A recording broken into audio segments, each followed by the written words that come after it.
Civic groups from across the political spectrum are forming dialogue sessions to understand different views and opinions on unifying the two Koreas. This is all part of President Moon Jae-in's plans to form a consensus between everyone on unification policy. Our Oh Jung-hee tells us more. South Korea's conservatives and liberals are coming together to have open conversations about their different views on North Korea and set the foundations for possible unification.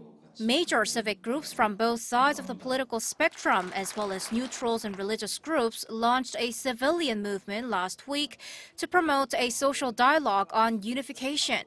Each session of social dialogue brings almost 100 ordinary citizens and activists together for a frank chat on North Korea and the future of the two Koreas.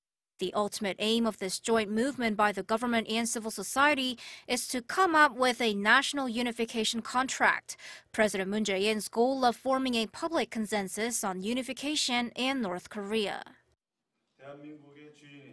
Citizens of South Korea should, of course, be part of formulating unification and North Korea policies. And the public agree that policies should be in accordance with the national consensus, despite changes of administration. Unification and North Korea policies have most of the time been a source of conflict within South Korea. And though the general public's interest on unification has risen thanks to recent developments, North Korea is still not an easy or casual topic to discuss.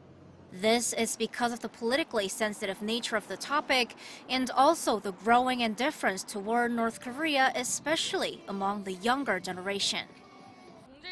I do feel some sort of ethnic connection with North Koreans, but that's it. People around my age don't really think about North Korea, and it's not comfortable talking about it. It's most crucial to gather various opinions about what unification is. And the government will continue its publicizing process until the end of this administration at least, and come up with a draft consensus that South Koreans can agree to at the minimum extent.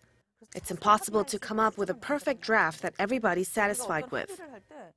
It is not clear if this movement will actually lead to any written public agreement on unification, but the process of bringing people in to discuss issues and understand various viewpoints could be a good first step for the government in formulating consensus-based unification policies.